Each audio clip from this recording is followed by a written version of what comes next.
Alors, je m'appelle Jesse Huch, je viens de Belgique. J'ai 33 ans, je suis artiste de cirque, artiste, porteur de projet et pédagogue.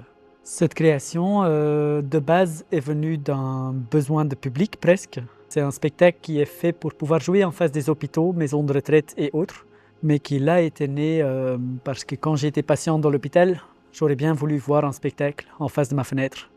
On parlait de l'idée de faire un spectacle spécifique pour des hôpitaux, des maisons de retraite, en reprenant activement mon rapport à la santé et ma maladie et de parler de comment on met ça en scène.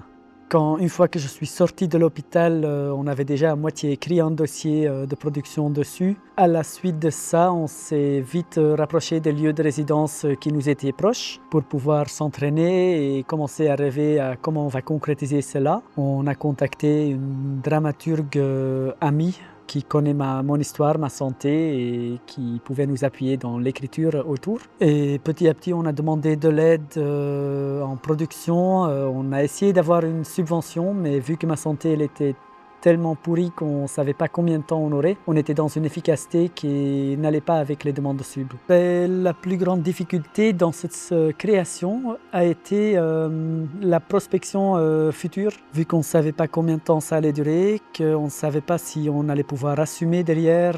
C'était dur à en parler avec des théâtres, etc. au tout début. Et c'était d'être très honnête, transparent et franche sur le fait que potentiellement on est en train de parler sur des options qui allaient tomber à l'eau. Et on a dû aller vraiment se confronter à des questionnements et des insécurités, de la fragilité. On touche à de la sensibilité, à de la fragilité. On est sincère avec le fait qu'on a des limites, qu'il y a des risques et qu'on n'est pas capable de faire tout seul. Et ce concept-là d'être ouvert au fait qu'on a besoin de l'autre, d'aller au-delà de soi-même et de se supporter, de s'entraider, de s'entre-soutenir, est une démarche qu'on avait envie de partager avec un public large, avec la société, entre guillemets, de dire de toute façon, on ne peut pas tout seul. On a choisi de le faire et puis ça a l'air de bien fonctionner, pour autant comme spectacle que comme message, et dans les partages après, ça a l'air de bien ressortir. Maintenant, du coup, avec la maladie et avec aussi mon chemin personnel d'être un peu plus dans un rapport à soi-même et en vouloir porter quelque chose et non seulement exécuter,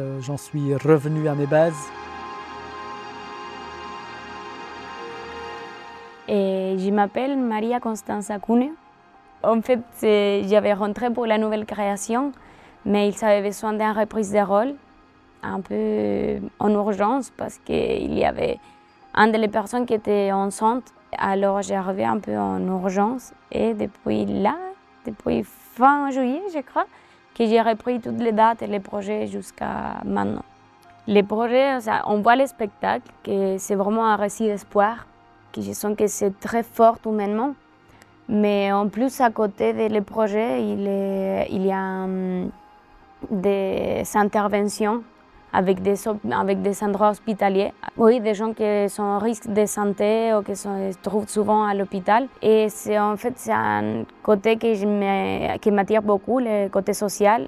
En Latino-Amérique, on développe beaucoup plus le côté social du cirque comme un outil pour faire un peu une transformation sociale. Pour moi, c'était très important d'arriver à la compagnie parce que je sens que dans la compagnie, c'est très important le côté humain, les rapports au public et aussi à les gens avec qui on intervient. Alors ça m'a beaucoup apporté, j'apprends beaucoup et aussi je me sens beaucoup plus libre et plus dans mon chemin, le chemin que j'ai cherché tout au début.